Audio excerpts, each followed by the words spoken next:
En ce mois de septembre a été édité par Studio Canal en Blu-ray L'Avare, réalisé par Jean Giraud en 1980 avec Louis de Funès, entre autres dans le rôle principal.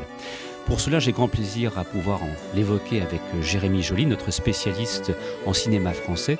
Alors Jérémy, quelle est la situation professionnelle de Louis de Funès avant d'évoquer le film L'Avare? Où en est-il dans sa carrière au ce tout début des années 80? Donc là, on est en 1980, on est à la fin de sa carrière.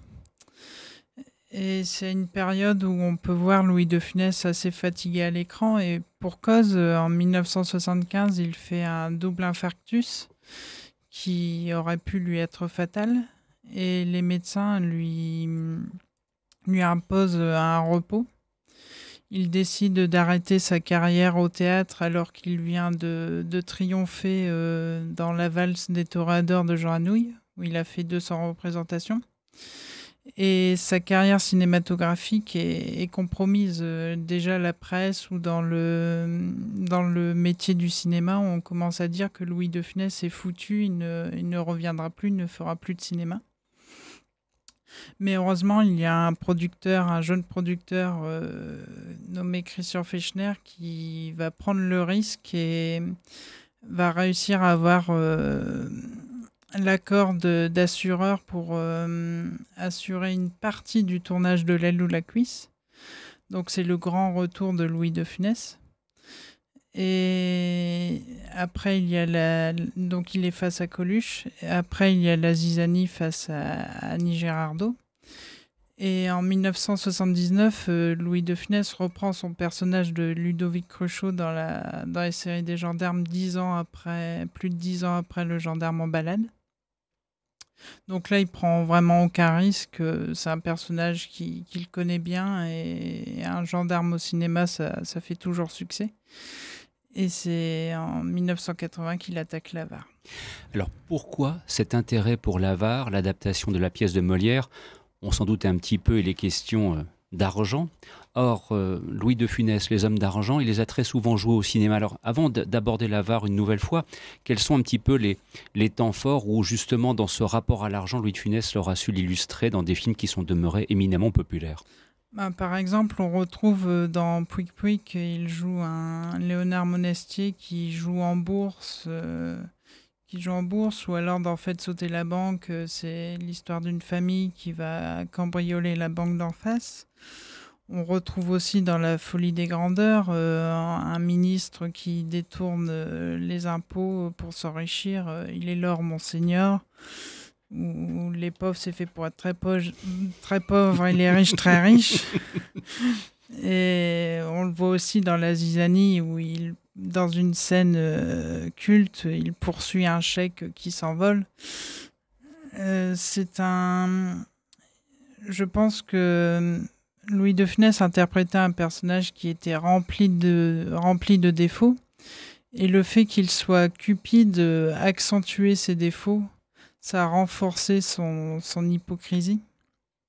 Et d'ailleurs, dans la scène de L'Avare où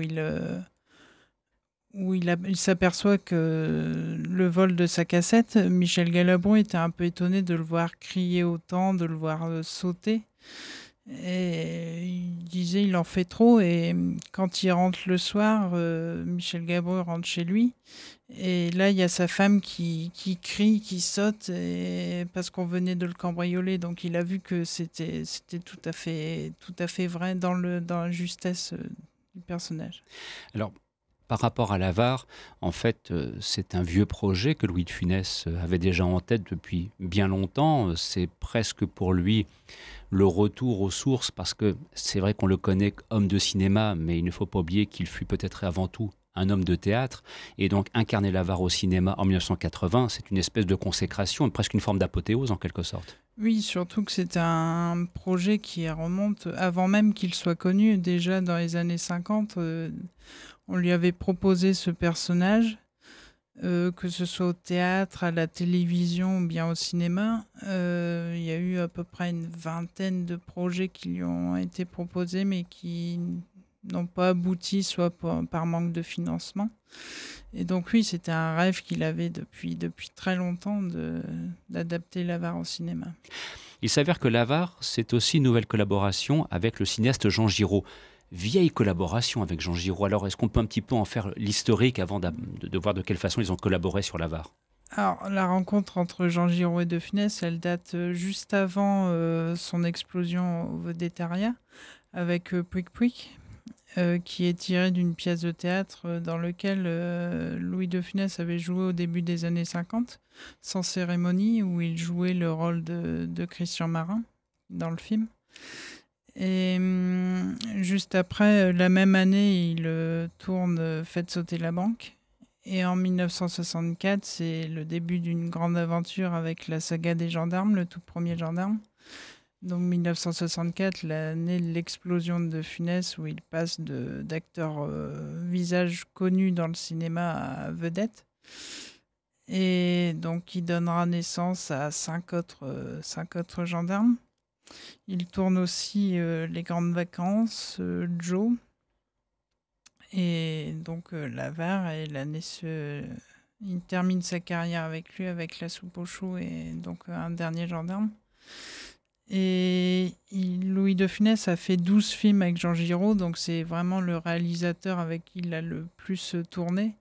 Et je pense que ce n'est pas un hasard, c'est que Jean Giraud ne dirigeait pas Louis De Funès, il lui laissait une certaine liberté d'inventer des gags, d'inventivité. Il faisait le rythme qu'il voulait. C'est ce qu'on retrouve sur l'Avare, de Oui, surcroît. oui, oui. En plus, là, De Funès, vraiment dans l'Avare, est co-réalisateur. Il s'occupait plutôt de la partie direction d'acteurs. Jean Giraud, lui, c'est plus la technique, parce que De Funès ne savait pas vraiment où placer la caméra, il n'avait aucune idée pour réfléchir sur le montage. Donc c'est une très belle collaboration entre les deux.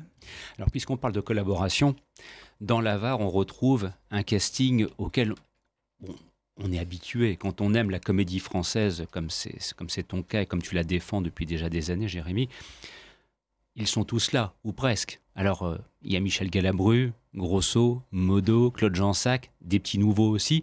Ce casting est vraiment très riche pour cette adaptation de la pièce de Molière. Mais oui, comme tu l'as dit, on retrouve des habitués dans le cinéma de Funès.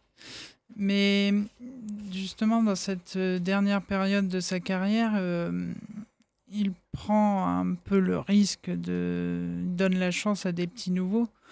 Là, il a tourné avec Coluche dans L'aile ou la cuisse, avec qui il n'avait jamais tourné. Et ça s'est très bien passé, Très d'ailleurs. bien passé. Annie Girardot, pareil, c'est une belle entente. Et là, on retrouve donc des habitués, mais aussi des jeunes qui viennent du théâtre, qui ont fait des écoles de cinéma, donc qui ont une formation assez classique. Donc il y a Franck David, Hervé Bellon, Pierre Ozeda.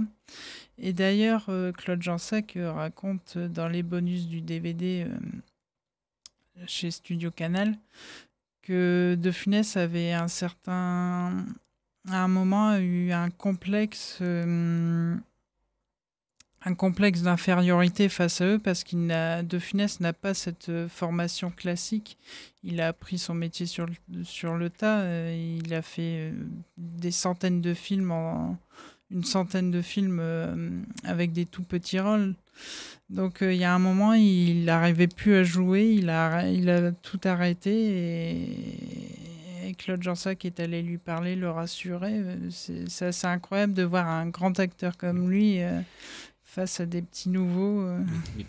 Et quand on connaît bien Louis de Funès, on ne peut pas ignorer ô combien il était inquiet. Ah oui, inquiet que et tout d'ailleurs, s'arrête. qu'il y avait ce fameux décalage entre sa personnalité au quotidien et puis le résultat que l'on peut voir sur l'écran, un résultat aussi explosif. Alors parmi les comédiens, il en est un, tu as eu la chance de le rencontrer, c'est quelqu'un qui a fait une belle carrière au cinéma et aussi au théâtre, c'est Bernard Ménez. Alors lui, c'est quelqu'un qui s'est retrouvé précipité dans ce projet qu'est l'Avare, alors qu'a priori, il n'était pas destiné à le faire, Non. à l'origine en tout cas. Non, il a eu un certain culot, il est allé voir Louis de Funès, il savait que l'Avare allait être adapté par Louis de Funès. Il est allé le voir et il a dit, écoutez, si vous n'avez personne pour jouer le rôle de la flèche, je me propose. Et De Funès a tout de suite dit oui. Et Bernard Ménez pense qu'il l'avait vu chez Pascal Thomas. D'ailleurs, on retrouve dans le film une actrice, Anne Caudry, qui avait joué dans Confidence pour Confidence de Pascal Thomas. Une actrice un peu disparue trop tôt et un peu trop oubliée aujourd'hui. Concernant l'Avare, quand on regarde maintenant ce film avec le recul, ça fait maintenant 40 ans qu'il est sorti sur les écrans, dans le cadre de l'édition Blu-ray qui est proposée par Studio Canal, est-ce qu'au fond c'est un film qui relève du théâtre filmé ou pas? Parce que c'est peut-être un a priori négatif que pourrait avoir le spectateur ou téléspectateur d'aujourd'hui s'il souhaitait le découvrir et qu'il ne le connaît pas.